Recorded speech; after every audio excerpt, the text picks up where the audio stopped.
आप बोलिए। क्या बोले बताइए, आप सवाल करिए। मैं यही गंगा जो यमुना नदी की सफाई अभियान है, इसके बारे में आप क्या कहना चाहेंगे? मैं एक लोगों का, मैं इस सफाई अभियान से एक ही बात का मैं प्रसन्न हूँ, लोग नदी के किनारे आने लगे। और जब नदी के किनारे आएंगे तो नदी से उनका संबंध जुड़ेगा, और जब वो संबंध जुड़ेगा तो इसके सुख दुख के भागीदार होंगे। इसका सुख दुख उनका होगा और यमुना का सुख दुख उनको होगा। लोग नदी के किनारे आना छोड़ दिया। नहीं तो पहले लोग स्नान करते थे, थोड़ी सी मिट्टी ले जाते थे अपने तुलसी के पेड़ में, कभी कहीं देते थे। आज वो संस्कृति खत्म हो गई ना। तो कल बीते 6 महीनों में आपको कुछ यहाँ पे बदलाव लगा है कि लोग आना स्टार्ट किए हैं देखिए, यहाँ पे? सरकार की कोशिश है कि लोग नदी के किनारे आए और लगे हुए हैं। एसटीपी पे काम हो रहा है। जब एसटीपी पे काम हो जाएगा तो कुछ होगा। और हम इसमें जन भागीदारी बहुत ज़रूरी है। हम लोग पूजा करें, मगर यमुना में प्लास्टिक पूजा का सामान ना डालें, मन से पूजा करें। तो ऐसी क्या क्या सामग्री है जो हम किसी भी नदी में ना डालें?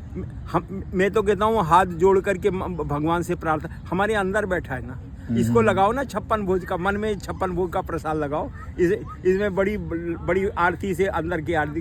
और यही एक हमारे इस कलयुग का सबसे बड़ा प्रधान धर्म है कि अगर मन से अगर आप पुण्य सोचते हैं तो उसका आपको फल मिलेगा। बिल्कुल सही है। तो और अगर हम मन से कोई गलत बात सोचते तो उसका पाप हमें नहीं लगेगा। इस कलयुग का एक सबसे बड़ा विधान है। और हमें आपको हमारे गुरुदेव भगवान थे, वो यमुना जी के अनन्य भक्त थे।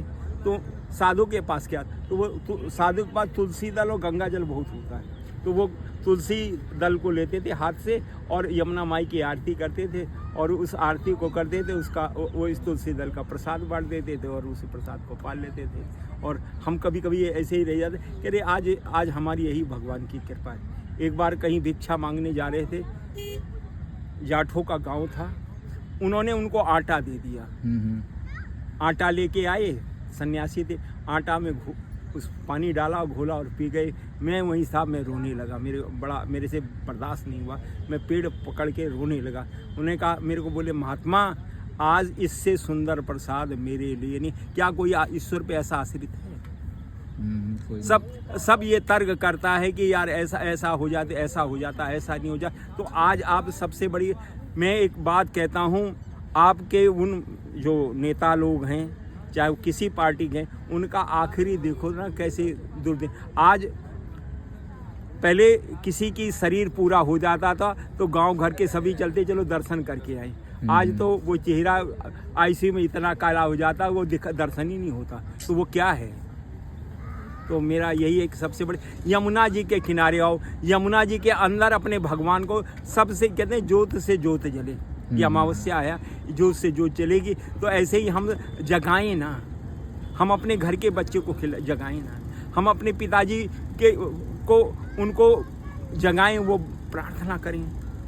तो ये जो गृहस्थी का है, जो आप जैसे युवा है, ये बहुत कुछ कर सकता है और अकेले कर सकता है, कोई ज़रूरत नहीं है। और नदी के लिए समूह की ज़रूरत नहीं है, भीड़ की ज़रूरत नहीं है। नदी के लिए अपने हृदय के परिवर्तन की ज़रूरत है। ये नदी अब स्वभाव के परिवर्तन से बदलेगी।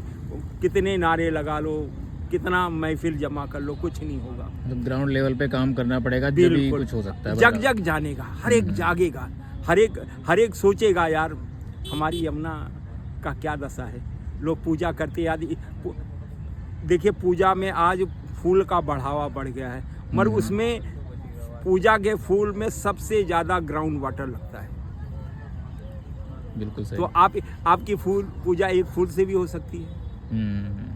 तो आपकी श्रद्धा है कि आप जी कितना तो करते हैं। ये आप जैसे नौजवान जो समझदार हैं, जो सोचते हैं अपने देश के लिए, मैं भी अपने देश के लिए सोचता हूँ कि नदी का जल निर्मल हो जाएगा तो हमारी हेल्थ का बजट कम हो जाएगा, और वो हेल्थ का बजट कम होगा तो हमारी यहाँ एजुकेशन होगी, और जब शिक्षा होगी तो उसको रोज़गार होगा। आज सबसे बड़ी बात है, टेक्निकल अच्छी पोस्टों के लिए अकाल पड़ा है, मगर वही भीड़ है। आज 12वीं का क्लास का पास बच्चा एक एप्लीकेशन नहीं लिख सकता, लीव एप्लीकेशन नहीं लिख सकता, उसे नकल माननी पड़ेगी।